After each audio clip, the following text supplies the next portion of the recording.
जिस मशीन में चिप लगा हो वो कंप्यूटर का आदेश मानेगा, हमारा आदेश नहीं मानेगा। और इसी के स्ट्रेंथ पे वो कह रहे हैं 400 पार। यहां तो पूरे पूरे चुनाव पे कब्जा हो रहा है वीवीपैट मशीन के द्वारा। ये चुराया हुआ मैंडेट है, हमारा ये आरोप है। अब ये प्रश्न इलेक्शन कमीशन ऑफ इंडिया और जुडिशरी पर भी आ गया है, सीएजी पर ही आ रहा है। तो हो सकता था भीमा कोरेगांव के लोगों के साथ मैं भी आज जेल में होता। वोट्स पोल्ड और वोट्स काउंटेड में लाखों वोटों का फर्क रहा, उसका एक भी उत्तर इलेक्शन कमीशन ने नहीं दिया और पूरा डाटा डिलीट कर दिया। जो कॉन्स्टिट्यूशनल स्टैट्यूट हमारी जो बॉडीज हैं वो कॉम्प्रोमाइज होती चली जा रही हैं। यहां तक कि अब ये प्रश्न इलेक्शन कमीशन ऑफ इंडिया और जुडिशरी पर भी आ गया है, सीएजी पर ही आ रहा है। और ये क्यों हो रहा है, कैसे हो रहा है, ये भी एक प्रश्न चिन्ह है। हमारे देश में लगभग 2016-2017 में पेगासस आया। पेगासस वो एक मालवेयर है जो कि इजराइल के द्वारा भारत सरकार को दिया गया और वो किसी भी फोन पर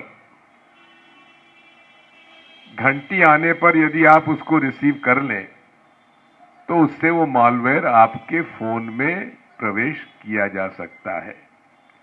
या आप किसी भी मैसेज का जवाब दे दें या किसी भी मेल का आप जवाब दे दें या क्लिक कर दें तो मालवेयर आपके फोन में आ गया। उसके बाद आपका निजी जीवन सुरक्षित नहीं है। वो आपका फोन ऑफ होगा तो भी विश्व में बैठा हुआ कोई भी व्यक्ति उसको ऑन कर सकता है और ऑन करने के बाद न केवल फोन ऑन कर सकता है लेकिन आपका कैमरा भी ऑन कर सकता है और वो सारी जानकारी आप क्या कर रहे हैं, किसके साथ बातचीत कर रहे हैं, क्या चर्चा कर रहे हैं, वो विश्व के किसी भी कोने में बैठकर सुन सकता है। और ये एक बहुत बड़ा हथियार केंद्र सरकार को मिला, जबकि ये समझौता था उस कंपनी के साथ, इजरायली कंपनी के साथ, कि इसका उपयोग केवल टेरर एक्टिविटीज के लिए और अनैतिक कार्यों के लिए ही इसका यूज किया जा सकता है। लेकिन मेरा यह आरोप इसलिए भी है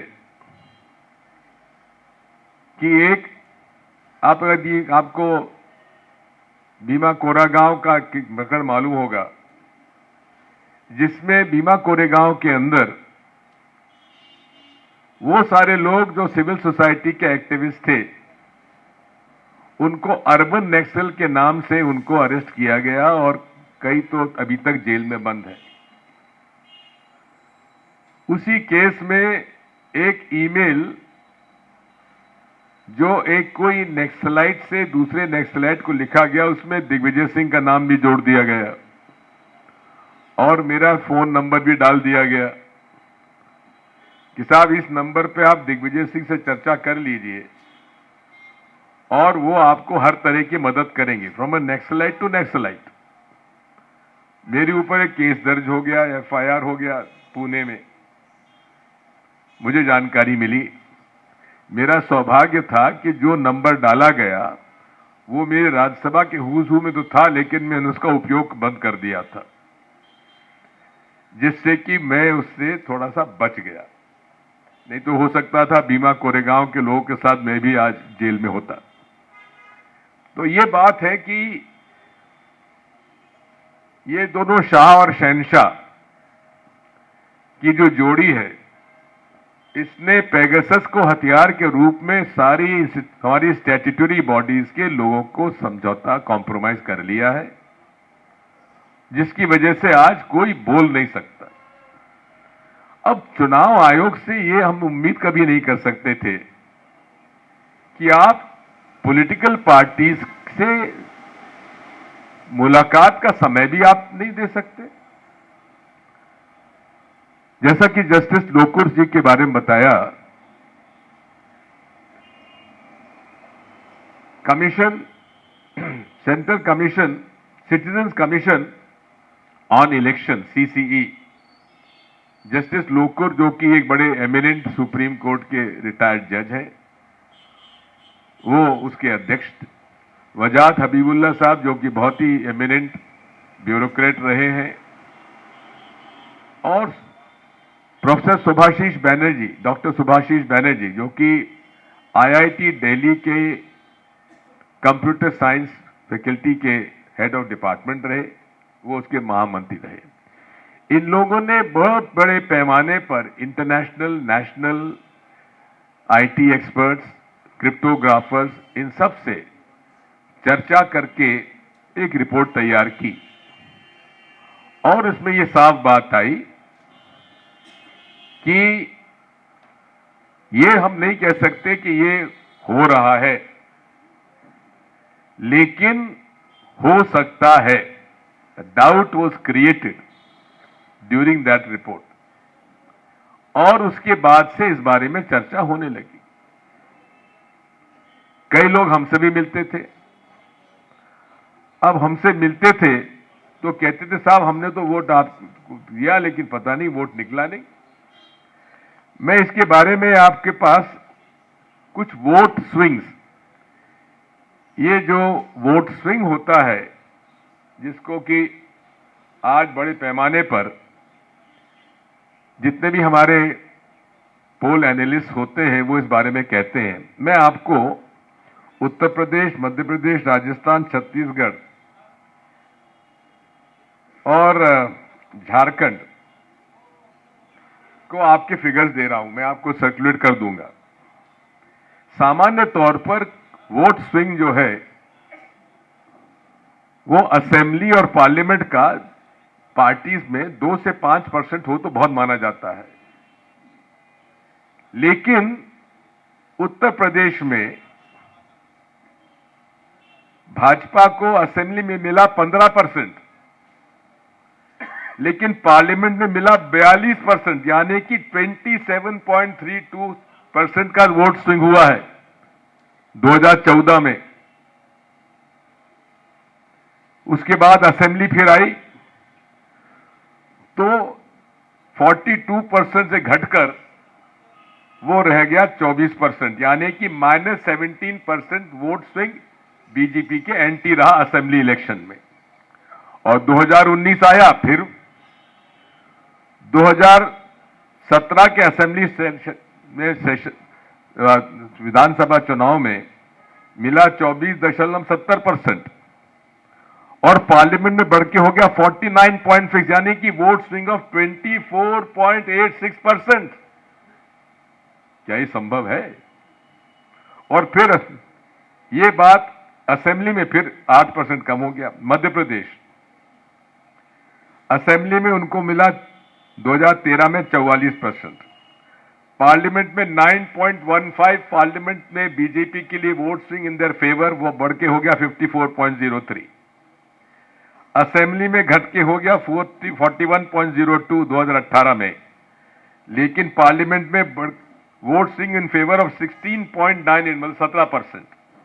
इसी तरह से राजस्थान में 2014 में, 2019 में 9.74, 19.7 in favour of BJP. Chhattisgarh में 2014 में 7.74, पार्लियामेंट में 17.7, और झारखंड में 19.93 vote swing in favour of Congress, BJP in 2014 parliament, और 2019 में 19.97। बिहार में क्योंकि वहां कोalition पॉलिटिक्स होता है, तो इसलिए वहां का वोटिंग हम नहीं देखें, लेकिन फिर भी आरजेडी, जिसका कि गांव गांव में अस्तित्व है, 2019 में एक भी आरजेडी को सीट नहीं मिली। 40 सीटों में जेडीयू के नीतीश कुमार जी बीजेपी के साथ मिलकर लड़ रहे थे, एलजेपी मिलकर लड़ रहे थे, तो जेडीयू केवल एक सीट हारे, बीजेपी सारी सीट जीते और एलजेपी सारी 6 सीट जीते। एक अकेला जेडीयू का कैंडिडेट कांग्रेस से हारा। उसी तरीके से अगर आप देखेंगे, दिल्ली में आम आदमी पार्टी स्वीप करती है विधानसभा, लेकिन लोकसभा में तीसरे नंबर पर आती है। एक भी सीट आम आदमी पार्टी को नहीं मिली 2019 में। अब यह प्रश्न बार बार हमसे कहा जाता है कि साहब, आप कर्नाटक में कैसे जीत जाते हैं, हिमाचल में कैसे जीत जाते हैं, आप तेलंगाना में कैसे जीत जाते हैं। ये लोग बड़ी होशियारी से आइडेंटिफाइड असेंबली सेगमेंट्स में, आइडेंटिफाइड स्टेट्स में ये खेल करते हैं, और वो इसलिए करते हैं, अगर तमिलनाडु में भाजपा जिता दोगे तो वहां पोल नहीं खुल जाएगी, या केरला में नहीं जिता दोगे तुमने तो पोल नहीं खुल जाएगी। वो कम से कम 275 पार्लियामेंट सीट देश की जो हिंदी स्पीकिंग स्टेट्स हैं, उनमें ही आइडेंटिफाइड स्टेट्स में यह काम करते हैं। कौन कौन से में करते हैं? हिंदी स्पीकिंग में झारखंड, छत्तीसगढ़, मध्य प्रदेश, गुजरात, राजस्थान, दिल्ली, यूपी, बिहार, हरियाणा। हरियाणा में एक भी सीट नहीं जीते 2019 में कांग्रेस। 3-4 महीने बाद चुनाव हुआ, वहां हम लोग क्लोज सेकंड आए। भूपेंद्र हुड्डा जैसे आदमी 2019 चुनाव हार गए, हम भी चुनाव हार गए, और मार्जिन 2.25 लाख, 3 लाख, 4 लाख, 6 लाख, ये वोट कहां से आए? 2019 में काफी हमारे इसमें लोगों ने चर्चा की, वोट्स पोल्ड और वोट्स काउंटेड में लाखों वोटों का फर्क रहा। उसका एक भी उत्तर इलेक्शन कमीशन ने नहीं दिया और पूरा डाटा डिलीट कर दिया। कहने का मेरा मतलब यह है कि ये पूरे तरीके से मैनिपुलेशन होता है, हैकिंग नहीं होता। अभी कुछ दिन पहले माधव देशपांडे जी, जो कि एक्स सीईओ हैं ट्यूलिप सॉफ्टवेयर के, उन्होंने करण थापर जी के साथ, उसका लिंक मेरे पास है, आप देख सकते हैं।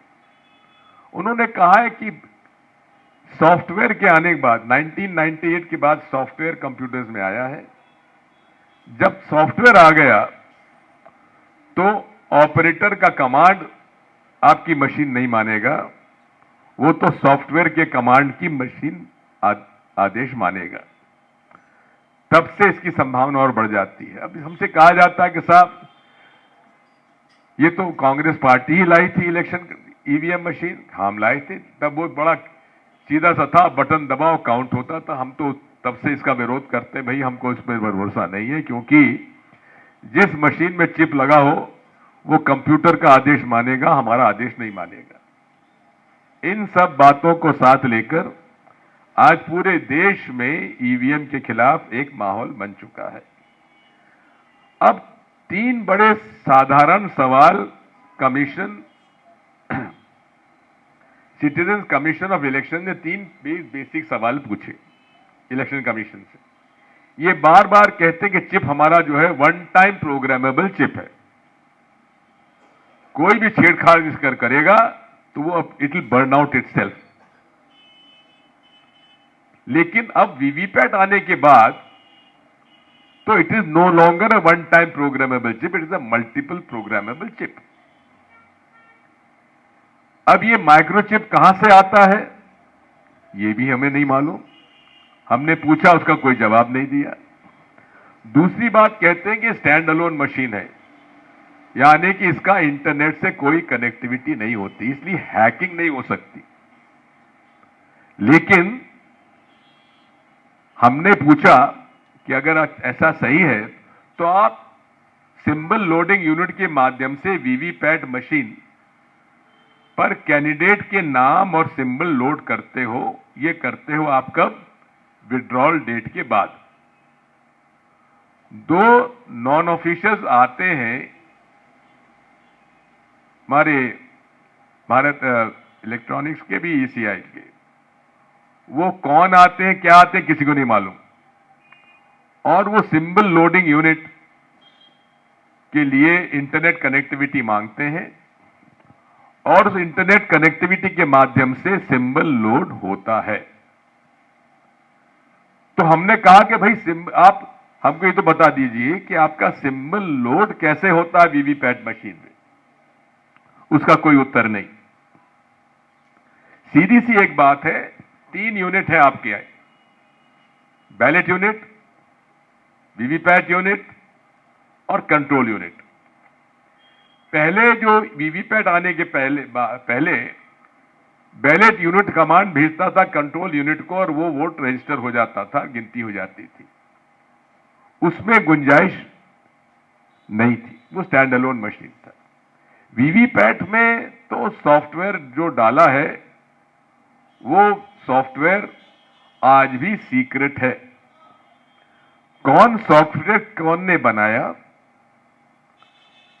कौन ने उसमें डाला, क्या है, ये गुप्त रखा गया है। क्यों गुप्त रखा गया है? इलेक्शन कमीशन कहता है कि अगर ऐसा हो जाएगा तो इसमें कोई भी छेड़छाड़ कर सकता है, यानी कि छेड़छाड़ की गुंजाइश इलेक्शन कमीशन खुद स्वीकार करता है। तो हमारी मांग यही है कि आप सॉफ्टवेयर को ओपन पब्लिक डोमेन में लाइए और रैंडमाइजेशन जब होता है तो उसमें आप इसको उजागर करिए। अब रैंडमाइजेशन भी कौन सा मशीन कौन सी विधानसभा के कौन से पोलिंग बूथ पे जाएगा, ये जिला निर्वाचन अधिकारी पहले तय किया करता था। लेकिन अब ये रैंडमाइजेशन भी सेंट्रल इलेक्शन कमीशन, जो ईसीआई हमारे इलेक्शन कमीशन ऑफ इंडिया है, वो ये तय करता है कि कौन सी मशीन कौन सी असेंबली में कौन से बूथ पर जाएगा। तो ये भी एक, इसका भी हमको उत्तर नहीं मिलता। लबोलबाब इसका यह है कि आखिर में एक प्रश्न हमारा और उठता है कि आपने बैलेट यूनिट बनाया है, वो मेरे मत का आदेश लेता है कि दिग्विजय सिंह जी ने फला बटन दबाया जो फला पार्टी का है, उसमें चिप नहीं होती है, वो संदेश कहां जाता है? वीवीपैट में आता है। क्योंकि कनेक्टिविटी बैलेट यूनिट की होना चाहिए था कंट्रोल यूनिट में। भाई हमारा जो आदेश है वो कंट्रोल यूनिट डायरेक्टली जाना चाहिए ताकि वो काउंट में आ जाए। वो वहां नहीं जाएगा, वीवीपैट में आएगा। अब 7 सेकंड के लिए पहले तो दिखता था, अब लाइट जलती है तो दिखता है, लाइट बंद होते नहीं दिखता है। और उसके बाद ये हमसे कहा जाता कि साहब आपका वोट डल गया, अब आप जाइए। अब हमने देख तो लिया 7 सेकंड के लिए, बाद उसके बाद वीवीपैट मशीन के अंदर वीवीपैट स्लिप गिरी नहीं गिरी हमको नहीं मालूम। ठीक है, अगर ये ईमानदारी होती इसमें तो बैलेट यूनिट कनेक्ट होता कंट्रोल यूनिट को और कंट्रोल यूनिट फिर मैसेज भेजता वीवीपैट को, ताकि प्रिंटर होता वीवीपैट में। तो इसलिए आज भी अगर हम लोग मांग करते हैं, सुप्रीम कोर्ट में मांग चल रही है कि साहब 100% वीवीपैट स्लिप के काउंट होना चाहिए, वो हमेशा एक ही होगा। कंट्रोल यूनिट को दोनों तरह से कमांड कहां से जा रहे हैं? बैलेट यूनिट से कमांड नहीं जा रहा है, वीवीपैट के सॉफ्टवेयर कमांड कर रहा है। जो फिगर कंट्रोल यूनिट में आएगा वही वीवीपैट स्लिप में आएगा। इसलिए उसका हल वो नहीं है, उसका हल ये है हमने तो कहा है कि हमारी पहली मांग है बैलेट पेपर से चुनाव कराइए।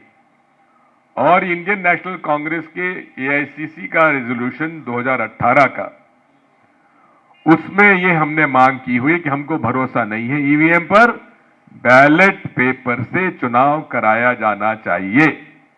ये यूनानिमस रेजोल्यूशन है एआईसीसी का 2018 का, जिस समय राहुल गांधी जी अध्यक्ष थे। उसके बाद काफी इस पे चर्चा हुई कि साहब बहुत समय लगता है काउंट करने में। अरे क्यों था, आप 14 टेबल लगाते हैं काउंटिंग की, ये कहां लिखा हुआ है कि 14 टेबल ही लगना चाहिए? कौन से कानून में लिखा हुआ है, कौन से नियम में लिखा हुआ है? एक विधानसभा के अंदर आपके 250 से 350 तक पोलिंग बूथ है। आप 14 टेबल लगाने के बाद 50 टेबल लगा दीजिए, 100 टेबल लगा लीजिए। आपके पास कोई अधिकारी कर्मचारियों की कमी है क्या? 3 घंटे में आपका काउंटिंग रिजल्ट बुरा आ जाएगा। लेकिन आर्ग्यूमेंट दिया था कि नहीं साहब 14 यूनिट टेबल ही लगेंगी, ये इसका क्या? इसलिए पूरा आर्ग्यूमेंट उनके दो हैं कि साहब बैलेट पेपर पे इसमें बूथ कैप्चरिंग हो जाता है और दूसरा काउंटिंग में बड़ा समय लगता है। दोनों के बारे में मेरी आपत्ति की जो है वो यही है कि आप तो भाई पोलिंग बूथ पे एक आध जगह कहीं बूथ पे कब्जा हो रहा होगा, यहां तो पूरे पूरे चुनाव पे कब्जा हो रहा है इस वीवीपैट मशीन के द्वारा। एक व्यक्ति कमरे में बैठकर इलेक्शन कमीशन से जो सॉफ्टवेयर तैयार कर देता है, उससे सारा मैंडेट तैयार हो जाता है। ये चुराया हुआ मैंडेट है, हमारा ये आरोप है। और मैं तो इस बात को कहना चाहता हूं, एक दिन ये चोरी पकड़ी जाएगी। कब पकड़ी जाएगी नहीं कह सकते, लेकिन वो लोग जो ये चोरी कर रहे हैं उनको बख्शा नहीं जाएगा, मैं इस बात को कह सकता हूं। क्योंकि देश के अंदर अगर मैंडेट चोरी हो रहा है, लोकतंत्र में हमारा अगर मताधिकार छीना जा रहा है, इस बर्दाश्त कम से कम भारत की जनता नहीं कर सकती। और इसकी लड़ाई आखिर दम तक हम लोग लड़ेंगे। मैं अंत में आपसे यही कहना चाहता हूं, जो भी आपके क्वेश्चंस होंगे हम उसका उत्तर देंगे। लेकिन मैं बधाई देता हूं, कुछ हमारे एक्टिविस्ट हैं और विशेषकर हमारे दलित वर्ग के, पिछड़ा वर्ग के, हमारे अल्पसंख्यक समुदाय के वकील लोग, मैं सुप्रीम कोर्ट के वकील साहबान का मैं बधाई देता हूं, जिस बहादुरी के साथ उन्होंने लड़ाई लड़ी है। हमारी लेडी है मैडम कामले, स्मिता कामले, इन्होंने जबरदस्त अभियान नागपुर में चला रखा है, आंदोलन जबरदस्त चला हुआ। आप कहीं चले जाइए, अभी राहुल गांधी जी कल थे मुंबई में, वहां लोगों ने कहा साहब ईवीएम हटाओ, ईवीएम हटाओ। ये मांग पूरे देश में हो चुकी है। मैं तो माननीय सुप्रीम कोर्ट से यही निवेदन करूंगा कि अब ये समय आ गया है, आपको बधाई देता हूं कि आपने इलेक्टोरल बॉन्ड्स के बारे में बड़ा साहसिक निर्णय लिया है। और आपने खुद ने देखा कि चंडीगढ़ के अंदर रिटर्निंग ऑफिसर भाजपा का था, उसने क्या किया। तो इनकी नीयत साफ नहीं है, और नीयत जब साफ नहीं है तो चाहे चंडीगढ़ का महापौर का चुनाव हो, चाहे विधानसभा का कहीं चुनाव हो, चाहे देश का चुनाव हो, ये इन पर भरोसा हमको नहीं है। इसलिए हम लोग ये निवेदन करते हैं कि हमारे बात को आप सभी पत्रकारगण इस बात को अपने अपने माध्यम से प्रचारित करें। सिटीजन्स कमीशन ऑन इलेक्शंस ने इतना व्यापक रूप से चर्चा की है इंटरनेशनल क्रिप्टोग्राफर्स के, कंप्यूटर साइंटिस्ट से, हैकर्स से, और उन्होंने ये कहा है कि इसमें हम जब तक मशीन न मिले तब तक तो हम नहीं बता सकते कि कैसे होता है। लेकिन कोई मशीन ऐसी नहीं है जिसमें कि चिप डली हो जो कि मैनिपुलेट या हैक ना हो सके। मैनिपुलेट यदि इंटरनेट कनेक्टिविटी नहीं है तो मैनिपुलेट किया जा सकता है, क्योंकि उसके सॉफ्टवेयर में डाला जा सकता है, जैसा कि माधव देशपांडे जी ने अपने करण थापर के इंटरव्यू में कहा है। और यदि इंटरनेट कनेक्टिविटी है तो कहीं से भी विश्व के किसी कोने में बैठ के भी किया जा सकता है, इंफ्रारेड रेज से भी किया जा सकता है और आपके इंटरनेट से भी किया जा सकता है।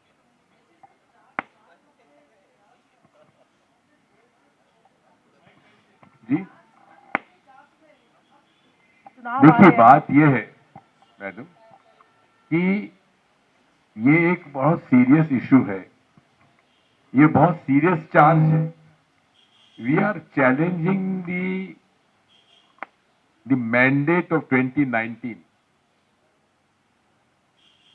which has given a huge majority to the BJP, और इसी के स्ट्रेंथ पे वो कह रहे हैं 400 पार। 2014 में इन्होंने कहा था बीजेपी को कंप्लीट मेजॉरिटी मिलेगी, मेजॉरिटी है 272, दे गॉट 284। देन 2019 में उन्होंने कहा 300 पार, they got 303। Now they are saying 400 par. Who knows? Not only that, I have got two instances of Madhya Pradesh Assembly election results. There is a constituency called Bairasiya in Bhopal district. The voting was on 17th November 2023. A BJP leader posted on his Facebook account, so many votes polled, so many votes BJP will get, so many votes Congress will get, and the BJP will win by so many votes with so much percentage. And lo and behold, on the 3rd of December, same results were given in the counting. Same, 99.9% correct. I have got the screenshot of the BJP leader's Facebook account and the result of the Election Commission of India. Similarly, in Nagda constituency of Madhya Pradesh, counting was on 3rd of December. On 1st of December, a BJP leader gave the figures, so many votes polled, BJP will get so many votes and Congress will get so many votes and BJP candidate will win by so many votes. Again, 99.99% correct. How is it possible? आयोग की जो दो हैं उनकी नियुक्ति एक तरह से हो गई और उसका पूरा मैकेनिज्म चेंज हो गया। सरकार, प्रधानमंत्री और गृह मंत्री उसमें थे और जो आपके नेता थे लोकसभा में वो एक हैं, बहुमत उनके पास है। मेरा कहना, जब कांग्रेस पार्टी इतनी कन्विंस हो चुकी है, फिर आप लोग इस चुनाव का बहिष्कार क्यों नहीं करते हैं? जब आपको पता है कि रिजल्ट पहले से तय है, बावजूद इसके सिर्फ इस बात से क्या होगा? बहिष्कार करना तो और आसान काम हो जाएगा भाजपा को, क्योंकि वो तो फिर चुनाव बिना लड़े चुनाव जीत जाएंगे, क्योंकि बहिष्कार हुआ बांग्लादेश का 2-2 बार। बात यह है, बहिष्कार आंसर नहीं है, जन आंदोलन इसके खिलाफ चलाना आवश्यक है, नंबर 1। और नंबर 2, इतने वोट से इनको हराओ ताकि 10-15% का फर्क भी ना पड़े।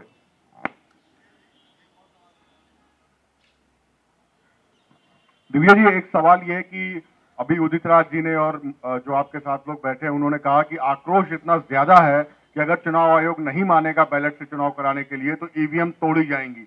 क्या आप इसके पक्ष में हैं? ये निर्णय तो जनता करेगी, मैं नहीं करूंगा। धन्यवाद। नेशनल दस्तक की आपसे गुजारिश है कि अगर इसको बचाना चाहते हैं तो नेशनल दस्तक को सब्सक्राइब करने के लिए रेड कलर के सब्सक्राइब बटन को दबाएं, फिर बेल आइकन की घंटी दबाएं। नेशनल दस्तक को बचाने के लिए बहुत जरूरी है कि हर खबर को शेयर करें, लाइक करें, कमेंट जरूर करें।